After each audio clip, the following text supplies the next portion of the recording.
Welcome back to episode 168 of Tall Boy Radio. We're joined this week by an old friend from north of the border.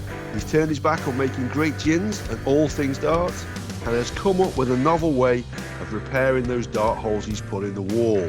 But more on that shortly. First, let's turn our attention to the regulars. Gazza? Yeah, evening the world. Really looking forward to this. It's been a while since we've sort of chatted to this guy, and we sort of hooked up. I can't wait really just to get into it, sort of find out what he's been doing over the last sort of 12, 18 months. So all good. Looking forward to it. That's it. So from one Dave to another, Mr. Dave, our regular Dave, how are you doing? I'm all right, thank you, Adam. Welcome, everyone. Looking forward to this episode. Holes in the wall. That's an interesting intro. Looking forward to that. See what that is. Yeah, not glory holes. We haven't got the Scottish alchemists on, but we do.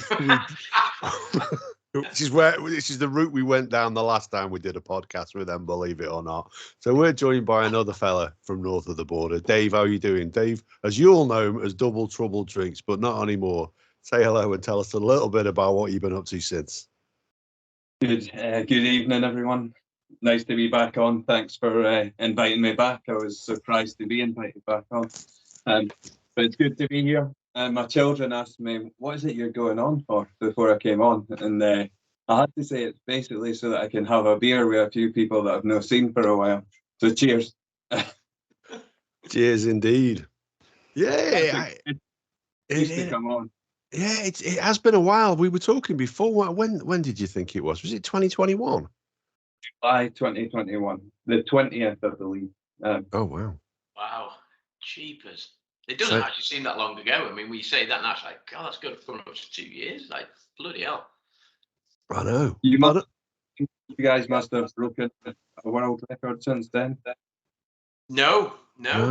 There's one in the pipeline, but we haven't actually broke one sort of since we last spoke to you. I don't think so. Yeah, we are planning another one now. It's been in the pipeline. I say it's been in the pipeline quite a while. That one has. Yeah. We've been dragging our feet on it a little bit. There's been movements, but very, very slow movements. So, like you say, is it the world record? The longest gap between world records? Is that what you're going for? I do. Will be. After this one, that's what I will do. I promise. Although, no. You said after the last one. Yeah, I'm 50 this year. I'm not sure that's going to pan out too good.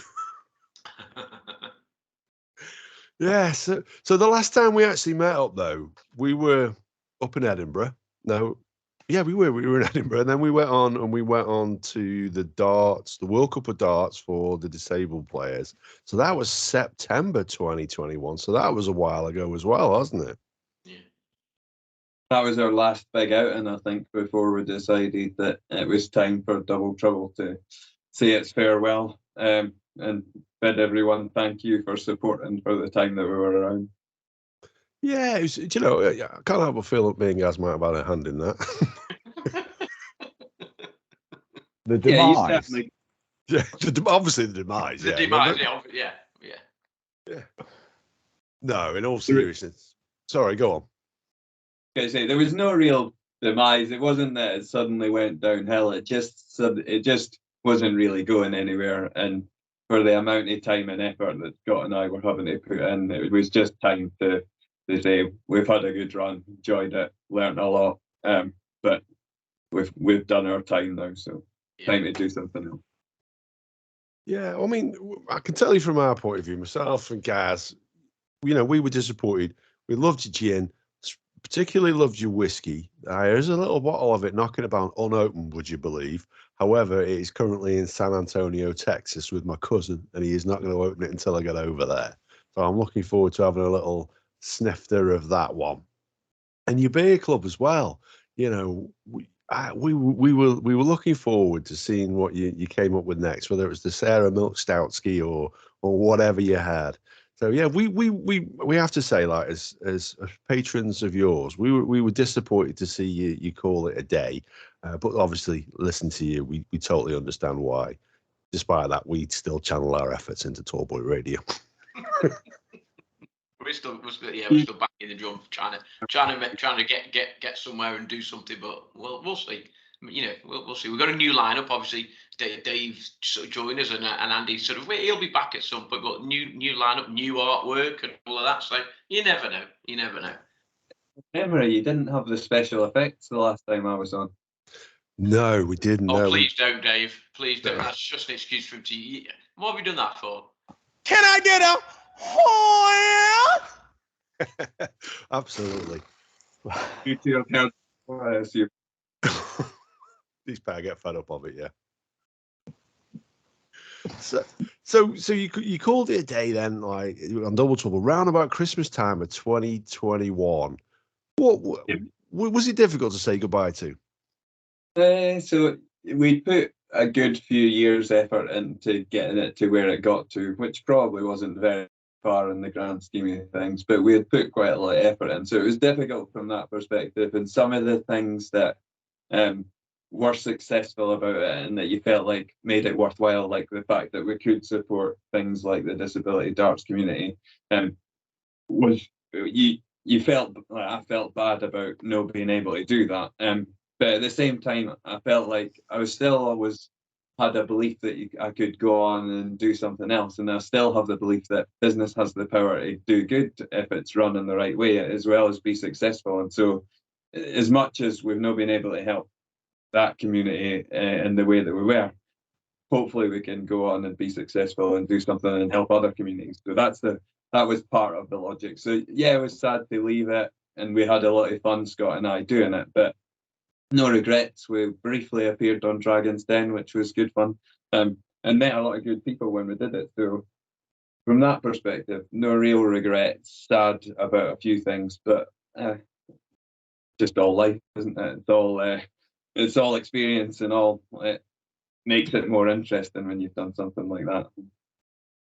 Yeah, it was. Tell us a little bit. I can't remember if we talked about it on here after you'd done it or not, but I know we discussed it over a beer in a very fine pub in Edinburgh, actually. But yeah, tell us a little bit about that experience of being on Dragon's Den and the pressure of that, and then for some unknown reason saying it was a hobby.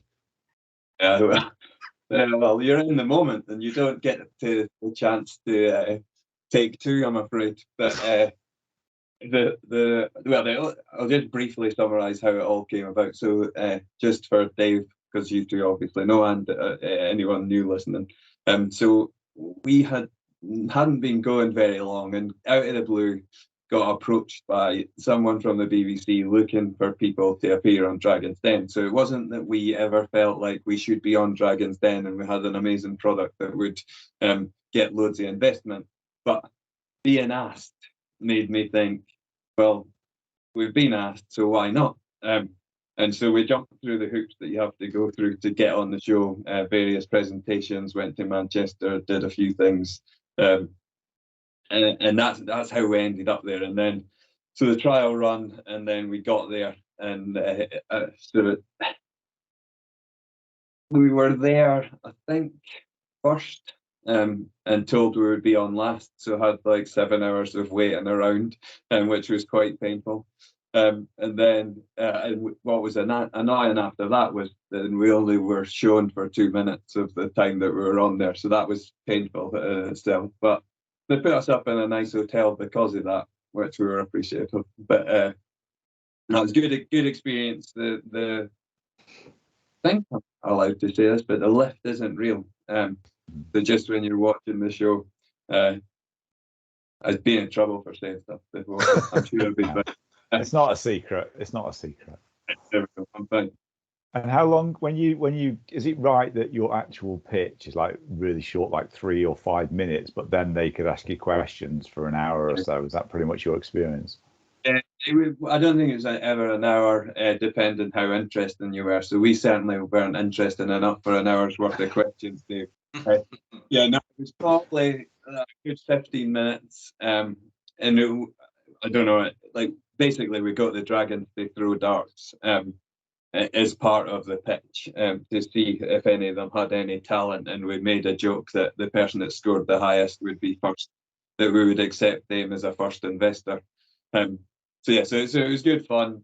Some of the dragons were more friendly than others, and seemed to be like in good spirit, whereas some of them were just purposefully nasty, presumably for TV. But from our perspective, it wasn't. There was no need. No, it's a shame. So Sarah Davies, I remember she was quite kind to you, wasn't she? Yeah. It's a pity, pretty Duncan Bannatyne wasn't on there as well, though. So, a fellow countryman, that would have been good. So after that, then, how did it feel then, walking out of there without the investment? We obviously you didn't have that level of expectation because you didn't feel you were there. But was there a little bit of you that was a little bit disappointed? So we had no expectation about getting investment. I think there was more a feeling of relief, if I'm honest, that we didn't, other than me saying it was a hobby, which was probably the worst thing we did. But even if I hadn't said that, they still wouldn't have invested. I don't think that just gave them an out quickly. But it was more a sense of relief that you hadn't made a fool of yourself, or it felt like we hadn't made a fool of ourselves. We actually, Scott did a really good job at the pitch that he did. I did a half decent job of answering their questions initially, all the financial stuff. But none of that really got showed in any great amount of time, and all of the questions back and forward never really were shown. So that was disappointing when we realised that. But at the time when we came out, we didn't know that would be the case. We were just glad that we hadn't made complete fools of ourselves, knowing that the group of friends that we have, of which there's about 14 of us that are still quite close from school, would have absolutely mocked us for decades. Had made a fool of ourselves. Yeah, that would be a bit. That would have been a bit harsh because even if you're invited to go on, there's still an awful lot of things you've got to do well to be able to get onto the floor and be filmed and make it into the program. I mean, that's no small feat. Sorry, you broke up a little bit there. Sorry, I was just saying that my group of friends wouldn't have cared about all of the hard work. They'd have just mocked us in. So what was because I haven't actually watched the episode, so Adam, you'll have to point me to it just out of curiosity. But what was the actual underlying reasons why you were rejected? I think it was to do with profitability. So the way that we did the gin, we had outsourced the distilling, and what we were paying for the product meant the margins weren't really there for an investor. Even if it did take off and we could have sold globally, there weren't big enough margins. Okay. I feel like I'm back on the show. Well, remember when we had you on before, and we gave you, Gaz in particular gave you quite a torrid time. I think there was one point he gave me a compliment, but the rest of the time was things I could improve on. Try and be your harshest critic and then celebrate your success as and when it might have happened. That was the plan. I've only heard it kind of paraphrased, but from my understanding, Gaz went something along the lines of, "Luke, you're absolutely shit. Why would he invest in you?" That's kind of how it went. That's my reading. Paraphrasing. Like memories that are hurting me now. So, just out of interest, then, do you still dabble with the gin? Do you still make it? Because I know you were looking at it. Sorry. Still in touch with Stuart that made the beer. He gave me. I was actually hoping to have his beer on the show, and hoping he was going to join me. I have got one of his glasses. Don't know if you can see that. Yeah, nice. Borderlands Brewery. So I was hoping he was going to join me on the show, so he didn't just have to listen to me. But so I'm still in touch with him, and I was trying some of his new beer this week, and I've not seen the distillery guy for a while. But I think if you were to ask, Andrew at Solway Spirits would probably still have some of the whiskey, and probably still has some of the Double Trouble gin. So if there are people that are desperate for these things, then Solway Spirits and Annan in the southwest of Scotland probably still stock some. There you go. Next time we head up that way, Gazza, and we'll probably have to tell the Scottish Alchemists if we do. Stop off and pick some. Have to tell the Scottish Alchemists. I don't think we're allowed to cross the border without telling them now ever again. I mean, I've potentially got a golf trip planned in the summer, maybe to Scotland, and I'm not going to let them know about when it is because I'll be in trouble with them. This is horrendous. He's like, had a right dig at us, didn't he? Like, and you didn't contact us. Yeah, okay, next time. Yeah, we got a bit of flack for that one, didn't we? We did. Yeah. Oh, that's interesting. I wondered if you still, because I know you didn't you do a distiller's course in the end? So yeah, I did an online distiller's course in the end. I didn't do a full like in-person classroom based. So in terms of your sort of new ventures, that's something that is that you and Scott? Is that just you or? It's just me, so it's no with Scott. There's it sort of came about unexpectedly, and I decided it was something that I would get in and give it a shot. So I've sort of ever since doing the MBA, I've always thought I want to do something, and it sort of just came about, as I say, unexpectedly. Until that, like you had asked me earlier, Adam, what have I been doing since Double Trouble, and pretty much my life has been taking my eldest to play football, and he plays in the same team as me now, so I properly feel old. When my 16-year-old is getting on the pitch before me in the games. A few weeks ago, he scored his debut goal and I set it up, so that made the papers. So that was quite nice. That was a proud dad moment. And my youngest son is taking up basketball, and I used to play basketball from when I was 5 years old till I was 18. For a team in Midlothian in Scotland, and so when I found out there's a local team down here and James had showed an interest, so now my Monday nights are football, Tuesday nights are basketball, Wednesday night is football, and Thursday night was coaching junior football for the two of them. So I was so glad when a Friday came along because I just didn't have anything on. So my life was filled with that after Double Trouble, and then this Wallpaper novel walls opportunity came along, and I wanted to do something different and slightly different to what we the way that we did what we did in Double Trouble. Obviously, totally different industry, but the focus on doing something good. So one of the things that we want to do with it is for each collection to support a charity. So in other words, if we've got bird murals, for example, feature wall bird murals, that like the sales of that, proportion of that would go to potentially the RSPB. For the underwater murals, it may go to like I learned about a charity that's got a no take zone in the Isle of Arran, just off the west coast. So there's a 2.6 kilometre stretch of the sea there that's protected, and there's no fishing allowed. That's really massively bringing back a lot of fish and a lot of aquatics to the area. So I'd quite like us to do something with them, like the butterfly charities for those types of murals. Like there's loads of things we can do, and I'm sure you guys will give me loads of suggestions. I'm just waiting. You see, when Adam said he's done some research, there's definitely something coming. For the suggestion. But you might need to just go backwards a bit, because you might have actually completely skipped saying what it is you're actually doing. You've said that something about pictures and raising money for charity or making donations to charity, but the whole bit before that. That's an example of what we do. So I installed this not too long ago, and it's bespoke, custom made wallpaper, and particularly feature wall murals like that. So whole wall murals that are printed to the dimensions of the room. So whatever this is, 1.9 by 2 meters, something like that.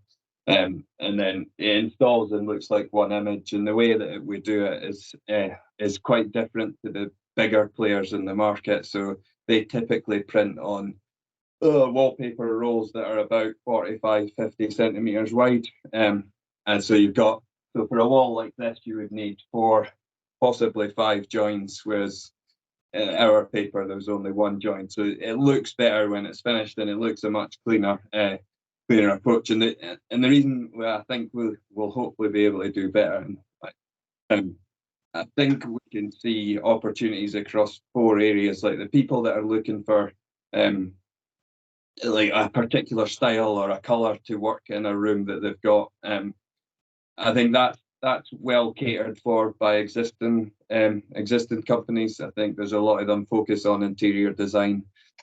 I think where the other areas around where like so images that might evoke a memory for people that's like a special family holiday. So the reason I've got a skiing mural behind me is for my 40th, we took the boys, Susan and I went skiing for my 40th and took the boys, and it was the first time they had been away. So things like that, I just find that is a nice mural, because it makes me think about that holiday. So that's one aspect. It might be the place you got proposed, or you proposed to your wife, whatever.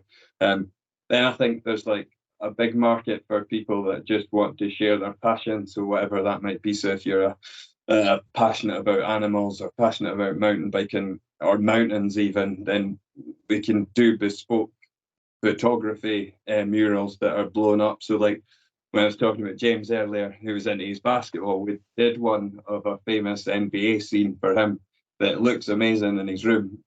So things like that, I think, there are some that do it, but no particularly. And I think that's a niche that we're trying to go into, as well as supporting the charities that link well to those things. And then like the other things are like just where you want to create a feeling in a room, whether that's a nursery and you want to have like inspire curiosity in children, and you have certain maps or certain like animal things, or whether you just want your home office to be inspiring, or for you guys it might be podcasting type things, whatever you're passionate about, and or the type of feeling you want to create. So does that help you?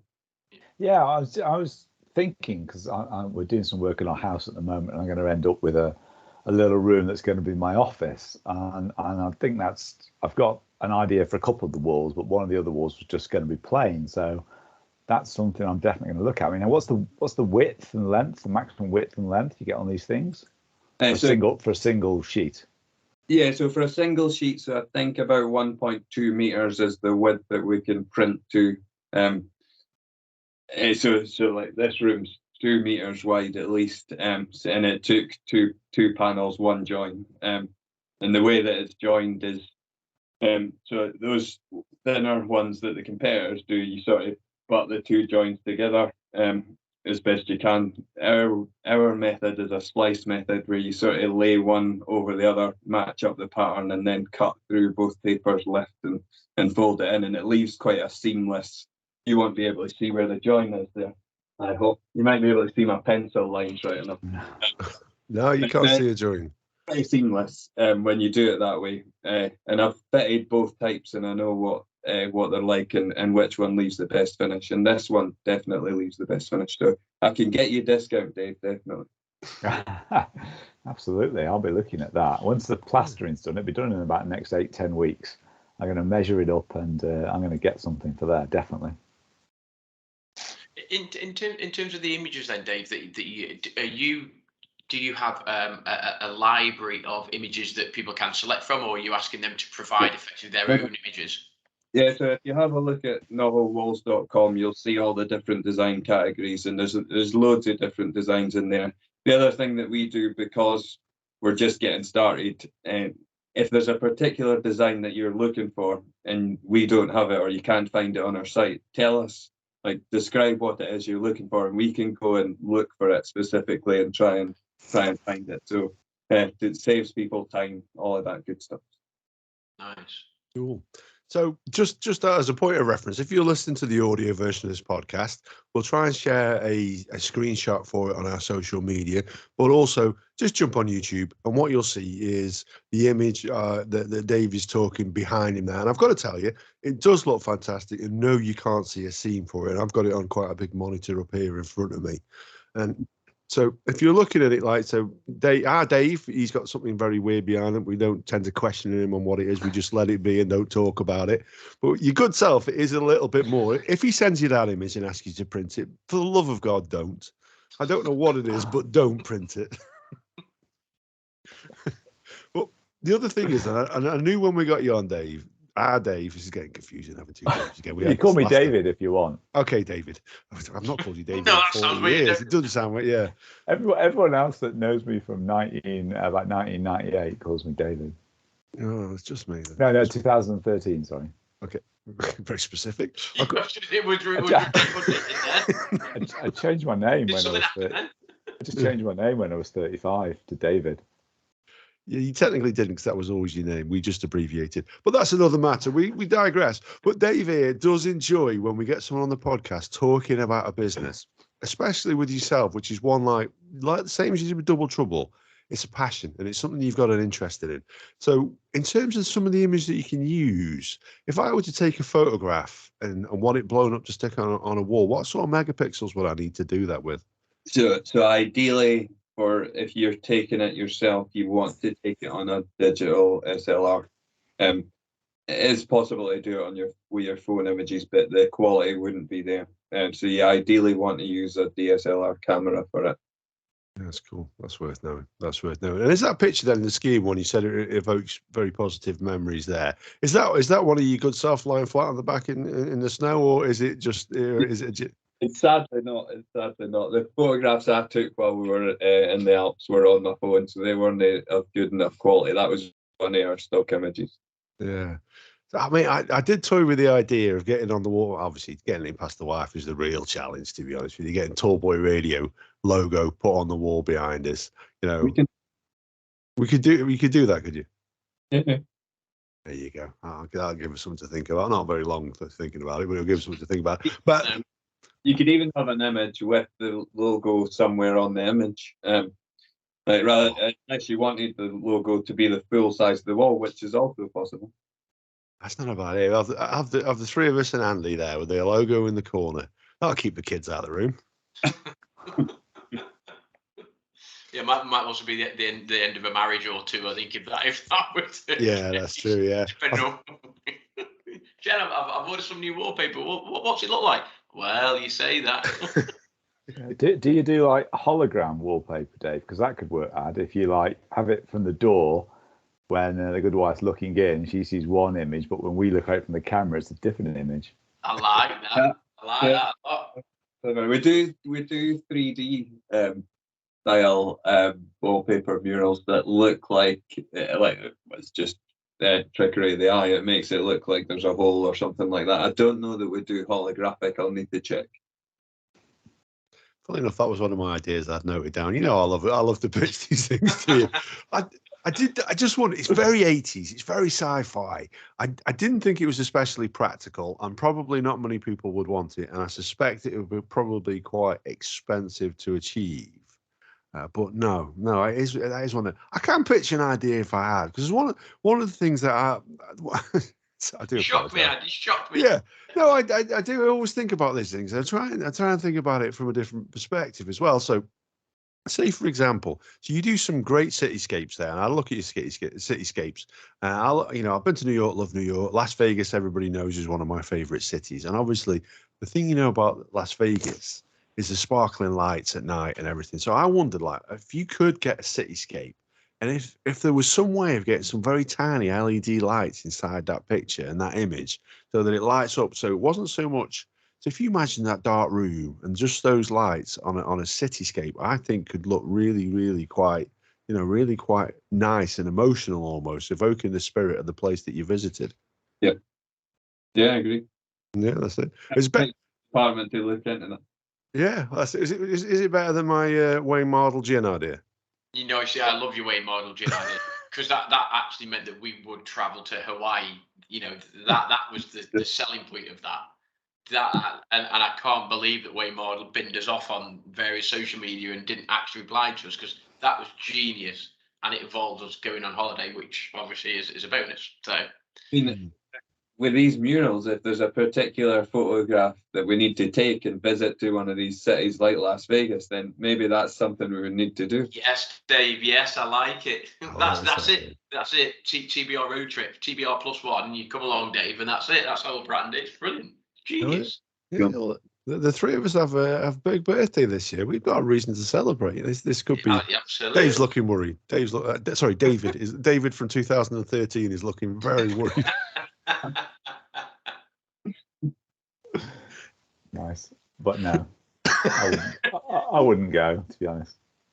You're not fancy like an outside brawl. I mean, we won't really. Well, you've probably heard some of the stories of the last time that Dave and Scott entertained us up in Scotland. But that was a banging weekend. It was. In all fairness, it was a banging weekend. Ignoring the fact that Gaz got lost on the train and ended up in the middle Adam of left nowhere. me on the train. No, I got off. You stayed on. See, leave no man behind. You see, you know, you know what I mean. But anyway, there we go. You left me unattended. You left me unattended on a railway station. Is that how we? All right, okay. There's two ways to look at this. I am the least trustworthy person to be left by myself. I've got zero sense of direction. So that's my fault because you got off the train. Exactly. Yeah. You okay. let me get off the train. I'm barely an adult at the best of times. The 12% beers you were both drinking, we were always going to make train journeys risky. We were. To be honest, just being in the pub was risky because I went down like a tree being sawed, didn't I? Like a lumberjack had a pop at me. Yeah. Yeah. Back then you had to wear masks. I was putting my mask on. I didn't see the step, and I made a heck of a noise hitting that wooden floor, didn't I? Guess. Yeah, you did, and it was just the waiter who come over and goes, "Is he all right?" And I was like, "Yeah, he'll be fine." It's funny. He's had worse. As I said, I'll skip it. You're missing out, David, from 2013. I'm telling you. That's sticking now. That is. I'm changing my phone to that. So taking you back to the murals as well. So just out of interest, then, can you do a waterproof version so you can put it on the back wall of a shower? So we don't use PVC for one good reason that I won't go into now, but in theory it's possible, Adam, because there is the PVC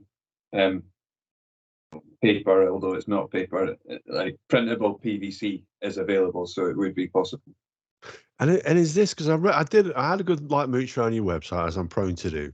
And first of all, it is a great website. It is a really, really good professional website. I love reading your story behind it as well. I love the puns that were used in there and everything. I thought it was really, really good. The products you use on there are absolutely fantastic. And I also had a look at some of your competitors, and you're quite right. The stuff that you offer is far superior and at a very, very similar price as well. But when you say about the PVC, and I wonder, is this down to the ecological side of it as well? Because that was a big part about what you do as well, isn't it? It is sort of very eco-friendly. Yeah, definitely. And it was quite a clear decision linked to the charity partners we want to work with, basically. So for us to partner with someone like the RSDB, we couldn't use PVC products, basically. All our packaging has to be plastic free, all of those things. Which was our aim anyway. But when we decided to go down the route of wanting to partner with charities, that became quite a good decision because that was one of the first things they asked. Oh, that's good. Oh, that's interesting. And that's the other thing, to be honest with you. Like, it was the same with Double Trouble. And I've said this all along. If anybody's listened to any of these podcasts in the past, you guys were very, very good to us, and helping us out. And, the raffle that you did when we were doing our Guinness World Record, you're very kind in sponsoring us as well and sending us things and flights and everything to use on the day. And that's always been at the core of what you do. And like you say, doing the World Disability Darts and being there that day, I think Gaz and I were really, really quite surprised by the lack of attention that an event like that had got. And I think it's wonderful that you guys took the time to be there, and probably with hangovers as well, because we were drinking till about 3 o'clock in the morning the day before. But I think it's fantastic, and I think it's really good. You do have that ethical side to the business. When we partnered with Ollie's Snacks, that was part of what we looked at. When we looked at somebody who was doing something, you'd instill that in us, that we wanted to make sure that there was a charitable element to that. So if we're encouraging people to buy something, then they do something good with it. And the same as we do with all our sales off of our website. The 2 or 3 T-shirts we sell a year. Anything that we said was sold, we always said we will give half to charity. And in all fairness, each year, for the last 3 years, it's got to it. There's not been a great deal there, but it's all gone to charity. 100% of it has. We've not taken a penny of it out for ourselves. We've not spent a penny on the beer because Lord knows we spend enough on beer anyway. But it's all gone to charity, and we've all given it to cancer charities because it's something that I think is dear to everybody. So absolute respect. So that is core, isn't it? Whenever you set out to do this, you talked about it there. Why is it, just out of interest? What is it about yourself that feels the need to give back in terms of when you do something like this? Okay, what a question, yeah. Sorry. No, you're fine. You're fine. Don't know why. Why do you choose to do that? I don't know. It must just be how I was brought up. I think maybe my grandparents and my parents probably instilled that type of wanting to help people where you could. I don't. I can't think that it's anything different. I think I can see. I think I just like so, maybe some of the businesses that I've been a fan of or that I've seen, like so Social Bite is a charity and that started in Edinburgh that set out to end homelessness was in Edinburgh, I think, and they've since expanded it to Glasgow, London, all over the UK, right? I think I followed businesses like that for a while and was interested in their story and how they did it. Brewgooder's another example from a beer perspective, which I know you'll all relate to, where they set out to like end water famine and that type of thing. And I thought, and I always like they were the businesses that I felt a connection to because they were doing something that really mattered. And I think it's maybe just a desire to do something that matters and makes a difference. I can't think of any deep psychological reason other than that. I mean, who wouldn't want to do that if they could? I think no everyone can is the reality, and I think lots of businesses that could don't. Yeah. So that to be a good example for others to follow, I suppose. And I suppose you look at I'd said sort of why did you decide to do that? I suppose you could flip it and say, well, why would you not? That's the flip side is like if you have the means and the capacity and you're able to, then why would you not do that? Because somebody that I work with always said, so particularly in business and particularly in what you do, look after people and respect people almost on your way up, because actually, you've got a chance that actually when you're on your way back down, you come across them again, you might see them again, you might need a favor from them later on down the line. And so you have the means in order to be able to do that. And it's core to your business sort of vision and an ethical sort of point of view. So why would you not? I'm curious, just in terms of the charities that you're involved with.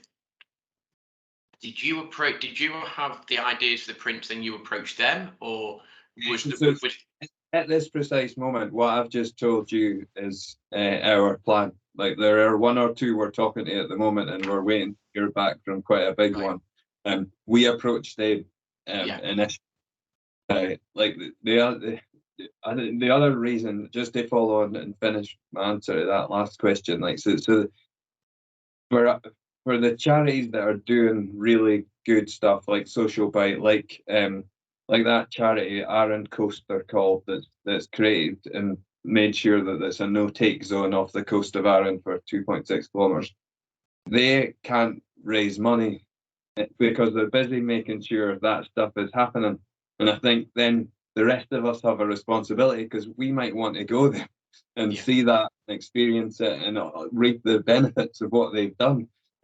So therefore, we should all be trying to help in any way we can. Now, we can't help everybody, but if everyone is thinking in that way, then the more of these charities that are actually doing real work that is helping, whether it's the climate, whether it's helping people, whether it's helping animals, can do more of that, and that just benefits everyone. That would be like why we do it.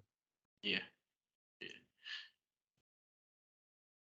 Are you on mute there or not? I was on mute, yes. I thought so. I thought you did best Marcel Marceau impression there. Yeah.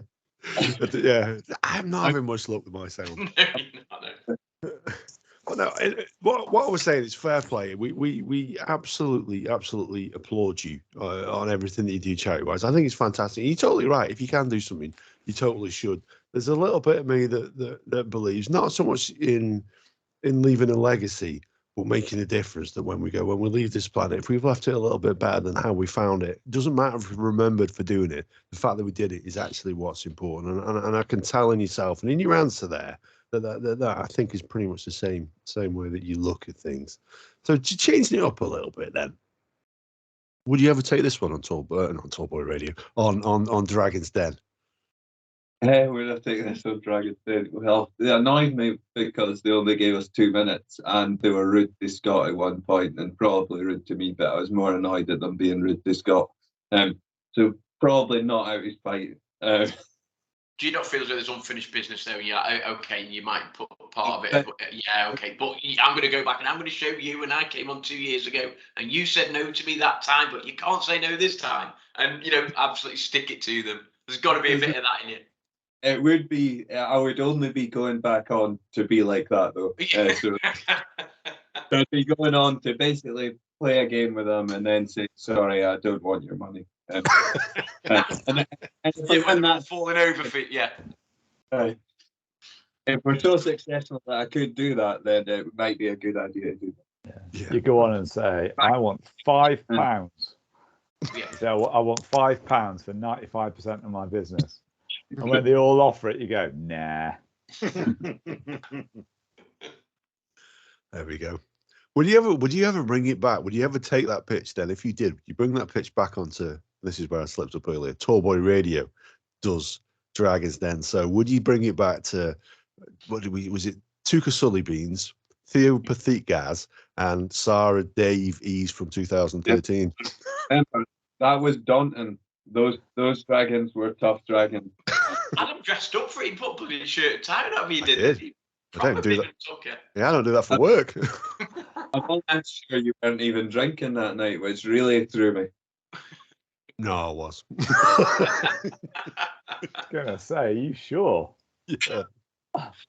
But you see, and I know that it's been a sort of standing joke that the last sort of few times that you've been on, talking about Double Trouble, really, you always let slip something that you shouldn't have done. And it is so. You know what's coming now, Dave? Come on, give us that little golden nugget, because you want to get the name out there. You want to get your business name out there. So you've spoken about the RSPB. You've spoken about the Isle of Arran and the good work there. Come on, who's are the little nuggets that you're sort of talking to at the moment? So the RSPB is the big one. So yeah.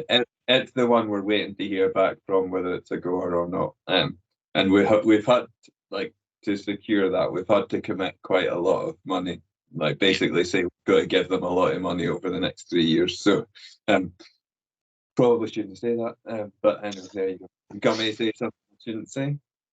So if you take the RSPB then, and so you hook up with them, is it that they're going to possibly then come to you and ask you to produce things for them that goes on their literature, that goes in their, or is it just literally on everything that you do, you would have their logo and it be branded? The way that we would do it for them, and the way that we've sort of pitched what we would do for them. So if you go onto the Novel Walls website, there's categories, so like mountains, sunsets, that type of thing, right? So we would have an RSPB collection, that we'd probably have like spring related, like to align to the way that they typically go through the year. So they go through in the season. So we'd have like a spring collection that would be birds within spring season, and so on, each summer, autumn, and that's, so we would hopefully. And this is where there's we're waiting on them coming back to us. So we could, in theory, curate the images ourselves, go to various places, decide what images we felt worked. They would likely all need to be British native species, and obviously things like that are on the red list of endangered. I don't know if you all watch Wild Isles, but there's a lot of attention around certain species and the need to protect them because they're going down. So things like puffin are obviously on the red list, and certain images of that type of bird would work well as a mural. And we're waiting on them deciding, do they want us to curate a collection or do they want us to use their own images? And that's sort of where we're at the moment. Right. Okay. They may well listen to this and turn around and say you gave away too much, David, and then I'll have to come back to you and say thanks for asking me that question. It wouldn't be an episode of Toyboy Radio with the delightful Mr. Dave Borthwick if we didn't attempt to try just to tease something out of it. It just wouldn't be the same. Yeah. I should have just said, no, I can't tell you anything at this moment. Just for the record, Gaz tries on every single episode that we get people on. Most people just do say Been no. me off, yeah. You're just more than accommodating, David. That's what I love about having, you know what I mean? You just can't say no. So, Dave, commercial stuff. You do commercial stuff? Because the reason I asked that is not just out of interest, but we are looking at moving offices either into existing office or building our own office block. So that's something that I would be interested in. Particularly, I'm thinking about in our breakout areas, canteen areas that we're gonna have. So is that something you do? We do. There's specialist fire rated papers for commercial premises and certain specs that are required. But we do that and can get hold of any. Depends on the requirements for the building, but we can get the specific papers required. So, if you are interested, then we can make that happen. I'll definitely come back to you on that one. Sounds good. And do you do the installation, or is it really DIY? It's DIY or getting a professional decorator to do it. So I did ours, but I'm afraid I can't travel around the country doing everyone else's. Fair enough. But it's fairly straightforward installation, and particularly for if you were doing a commercial premises, you're likely to get a professional decorator to do it, and they typically know the type of installation that it would be. Well, that is one thing I'll say about your website as well, because I did have a look at that side of things. In terms of the way that you measure up, it is really clear, it's really plain. It's a lot better done than most websites will offer this kind of thing. And not only that, in terms of the installation guide that you give just on there, it is honestly, Dave, Dave from 2013. David from 2013, I apologize. It is really good, and it is really clear. Where don't get me wrong, I still wouldn't trust myself to do it because I'm a bloody idiot. But I would say most people would be quite capable of doing it using a tape measure. Yeah. No, I wouldn't trust myself. Wouldn't trust myself. Yeah, I'm just looking now. Actually, it is. It is a nice website. Actually, it's very professional looking, laid out really well. It's good work. It is, isn't it? I thought that it's very, very good. The one thing I thought though, when you were talking earlier there, what about tits? With the RSPB, would you do tits? You love a good tit, don't you? I think I know we've got an owl, right? If you're looking for birds, I definitely would do an owl. Yeah. There's a Hooters. Yeah, so there you go. Just give it a rest. Just thinking. I mean, I know it's sort of wallpaper such. Is there and you'll have to excuse my ignorance. Can you then use the same sort of print technology as such to then put prints onto other items, or whether it be chairs, desks, tables, or is it literally the technology there just to print it effectively onto wallpaper? Yes, we specialise on printing wallpaper. I believe it's possible to do prints on curtains, that type of thing. I think it's slightly different technology to what we use, though. Okay, right. Because I was just thinking, obviously, then you start thinking about not just your wallpaper, but if you think about your home, and you might have whether certain furniture, certain desks, whatever it may be, that you could put prints onto, then again, that might be another avenue. But if it's slightly different technology, then you don't want to be sort of committing your money to various different technologies, I suppose. I don't know. At the moment, we're tending to focus just on the UK because we've really only started. It's the last year or so that we've been working on it, and then we'd really only started marketing and like promoting the business mostly via Google Ads in the UK. And hopefully by next year we can at least ship to Europe. If not both Europe and the US, and that's where the market's huge. The US market's enormous for this type of thing. Imagine. One of the funny enough that Gaz mentions that, because that's one of the other ideas that I wondered about. So in terms of walls, obviously one of the things that can break up a wall, other than a window, obviously, is a door. So something like if you could do a mural with a secret doorway that was built into it, I think that would be quite a good look as well. Is that something you've explored? No, I'll add that to the list along with holographic. Well, yeah, I wouldn't spend too much time looking into the holographic. I don't think it will be necessarily worthwhile, or generate an awful lot of interest, if I'm honest. But yeah, I did wonder about, the idea is that, let's say like you had almost like a space demon and something like, a quasar or a black hole that you can almost then, the door handle was painted or part of the design, and you open it up and you could just pass through. I think that'd be quite cool. Work because they've got those like the way that they're built, but a flat door in theory you could paper and make it part of the design, and then it could open, but you'd need the right type of door for that. Yeah. Like Okay. you missed a trick minutes ago, Adam, though, when you made the joke about the tits and the hooters, you should really have used your sound effects. There was a badum. Do you want to go back later? I'll add it in afterwards, don't you worry. I won't. But you're right. Yeah, they are underutilized in many of our episodes. People will note.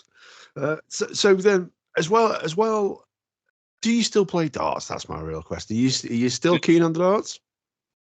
Scott and I get together, so whenever I've been up visiting family in Edinburgh, we always have a game. And the last time we played, annoyingly, he beat me, and I don't think he'd beat me for a year, or maybe even longer than that. And it was, I think he won the first game, and then I went 4-1 up, and then he came back and won 5-4. So I was really annoyed that day. So, but no as often as we once did, Adam, and we're probably no better than we were. You know why he's brought this. We all know why he brought that topic up, don't we? Playing darts. So there was obviously that game when we went up to Scotland, and I'm pretty sure that you're going to talk about who won the doubles, aren't you, Ad? Go on. I can't remember. Dave? Do you remember who won that one? I do. It was me and you. We beat him and Scott. No, from memory anyway. Not remember a lot of it, but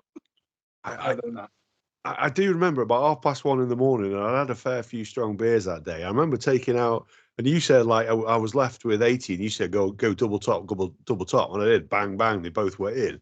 I think it was the beer that guided it in, not my ability. No, it was a special moment. Yeah, it was.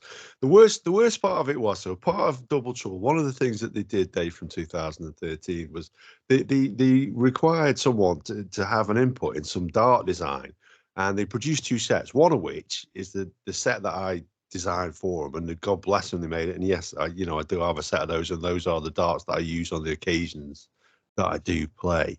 And I will say this, they are a lovely dart, but they also made another set. And I was determined not to like them or think they're any better. So that night, like Scott had a set on there, and I said, "Go on, can I have like a few chucks with it?" So I had 9 darts, and my last 3 were treble 20, treble 20, treble 20. It was the only 180 I hit while I was up there, and it was with those damn darts, the ones I didn't design. I was determined not to like. But you ended up liking them, so that's fair enough. Yeah. So yeah, to be fair, they were a nice dart. Yeah. Is that part of your range then? Is there a darting theme? Because we know your friend Jed McPhee, he's got his wall done, hasn't he? Is it something you've looked at? So I've seen it, and I remember at the time seeing that and thinking that could be done. I think the market would be small, and the ones I've seen, because we obviously when we were part of the darting community, I got visibility, most stuff that was going on, and I definitely saw someone was doing that type of alley pally style back wall mural, so it's being done. So we don't need to do it, I don't think, because there's no need to. If someone's doing it well, we'll let them carry on. Well, that was the other thing I wondered about sporting venues. So someone like Gaz could have Goodison done on his downstairs toilet or something. You know what I mean? It seems like a fitting place for it. But in terms of that, though, is there any limitation to using copyrighted images? Definitely loads. So licensing is a massive part of what you're able to use and what you're not able to use. So like we can't really promote. So the basketball themed ones that we've got are generic. They're not NBA ones because we don't have the license to use the NBA images. So, but in time we hope to build up a collection that allows us to do that. Like so we have got. I think we've got an Emirates Stadium. And in it, and like, you'd be surprised how often people search for that type of thing. So people are passionate about football. So that one I talked about earlier, you're passionate about, you might have on your wall. And there's a lot of people search for stadium sporting type wallpaper, golf, like all of that stuff.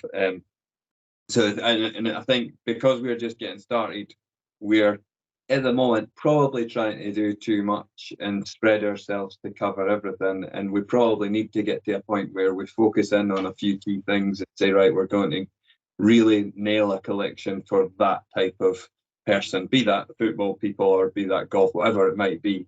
But we've done what we've done to get to a point of being able to at least be out there and talk to people and share the options. And there's been a few, quite a few inquiries since we've started in the last month. So so far it looks positive. That's good. There's one room that definitely needs doing then. Scott's bar. Have you done anything for Scott? He must have had some ideas for that. It's something for Scott's children's room. So they have Jack has a Barcelona wallpaper, and Imogen has a princess type wallpaper. But we've not done anything for the bar yet. So I think he just needs to decide what he wants. Because I mean that room was quality, wasn't it, guys? Oh yeah, I mean, I say as a man cave. Well, it's not a man, just a cave. It's like a man house. It was amazing. It's like you go in, it's like, oh, Dad, gone to heaven. He's got you a bar, table tennis. You got darts. It's just like memorabilia, signed photo. It's just like, oh, this place is amazing. It was absolutely amazing. Just to go in there. Yeah. It was a treat when we went up there, and obviously we were hugely appreciative of the offer and stuff, and obviously your hospitality when we came up and stuff. And it was a decent weekend, and thoroughly enjoyed it. But yeah, as man caves go, it was certainly decent. So before we get on to what the guys are drinking, we need to talk about a different Scottish beer as well, because the last time we chatted, I think you were on your way to the Brewdog AGM. How was that? Really good. Yeah, I was going to ask, have you tried Black Heart, and what do you think? That's about the what. Funny enough, I was compiling a list of all the different beers that I've had on this podcast the other day, and I was sticking it onto a PDF because obviously, I've had a very busy day, and the surprising amount of beers that I've actually had from Brewdog. Black Heart, I have to say, is not one of them, but I have seen them really going after Guinness with that one, aren't they? Their campaign is relentless as well. I tried one for the first time last night, and pleasant enough.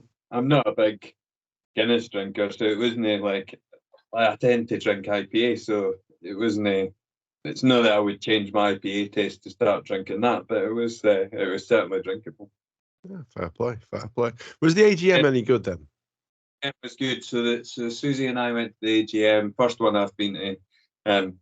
In Aberdeen, weather was glorious. There was some downsides to it. So the downsides were, the queues were horrific, and not just for the beer. So the queues for the beer were bad, but the queues for the food were horrendous. And it was almost like they hadn't thought that everybody would want to eat, because there's thousands of people and there's like 10 food wagons, and you're thinking, that's not going to work, and that's why there was hundreds of people queuing at the food. So you had to wait ages for food. Then they ran out. That was obviously causing people a lot of pain and grief. The queue for the beer actually did get better. So it was only initially when we arrived it was really bad, and then I think that was obviously the time everybody arrived, and then it just sort of eased. But the music was good, and we enjoyed it. It was worth the trip. I think they're doing it different this year. I think they're doing it in bars, I believe. So you can go to your local, and I'm not exactly sure the format. And when I saw that there was quite a lot of people moaning about the fact that there wasn't an AGM, and that was one of the reasons that they were a shareholder and all this. We probably weren't going to go this year. So it was I had no complaint to make. But yeah, no, it was worthwhile going. We enjoyed it. We were lucky with the weather. Oh, fair play. And just out of interest, what beer have you got in your glass tonight?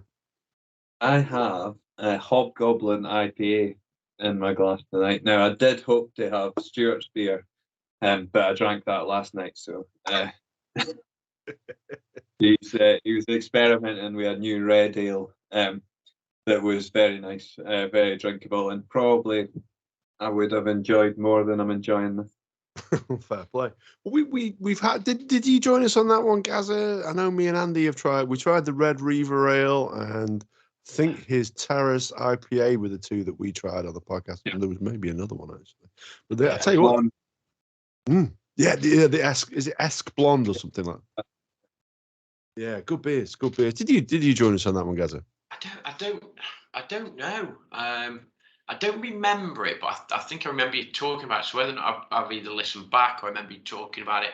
I don't know. It doesn't ring a bell in terms of me actually being on it. So no. But then again, we have done 167 episodes or whatever up to this or whatever else. So I might have done. I don't remember it. I'll be honest with you. Yeah, 168 just for the record. I thought this was Is that- 168. Yeah, it is, yeah. Was that 3 years worth?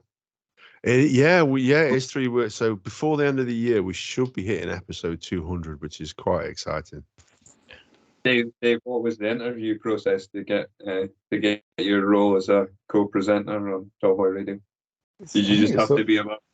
Or I am above 6 foot, but no, I think it was just more that Andy wasn't coming on, and 3's better than 2. So that was pretty much it. Take me or nothing. He's better than that. He does himself down. He does himself down. He's better than nobody. Barely. That's not much better, Gaz, is it really? that's quite right, actually, Gary. So then we're just coming up just past the hour mark. So we'll leave it to you then, Dave, to leave us with your final thought first. Anything you want to leave us with? Obviously, we will share novelwalls.com. Is that the correct website? Correct. Yeah, we will share it on our website. We'll share it on our blog post, and we'll share it on the social media when this episode goes out in a few weeks' time, because we're a few weeks ahead of ourselves at the moment. But yeah, leave us with some final thoughts and tell us a little bit more about that business if you care. No, so I want to talk about the business. The final thought will be thank you again for inviting me to come on. It's been fun as it always is. And my final thought for anyone listening is if you can be kind, right? Find the time and do something nice for someone else. That's what I'll leave on. All right. Amen. Well, I like that thought. Gaza? Yeah, love catching up with Dave. We had such a blast. So when we met, I loved talking about Double Trouble. Massively intrigued to see how the new venture goes. So thank you very much for coming back on. And I'll just echo Dave's thoughts. Just be kind to yourself and each other. Indeed. Dave? Yeah, good to meet another David or Dave, whichever it is. It's always good. And NevilleWalls.com. You don't want to talk about it, but I'll just give you another drop there because it looks fantastic. I'm definitely going to look at it both at home and at work. There you go. What like I say, Dave, God bless him. One of the things he does like people who do things in business, and I also suspect that some of the charity stuff that he does will resonate with you as well. Would that be fair, Dave? Absolutely, yeah. Yeah, absolutely. Yeah, so if anybody else is out there and is interested in this sort of thing, then by all means get in contact, whether it be for the home or for the office or whatever you have in mind. I'm sure they'll find something that will accommodate whatever you are looking for. But from us, that's all we have to say tonight. Maybe at some point, if the wife allows, there'll be a Tallboy Radio mural on the wall behind. Certainly there won't be one. I know that you suggested the idea earlier of the place that you got engaged, and for me, by the bin in the kitchen is probably not what I want to recall on my wall. She's a lucky woman, my wife, and with that, I'll wish you a good night.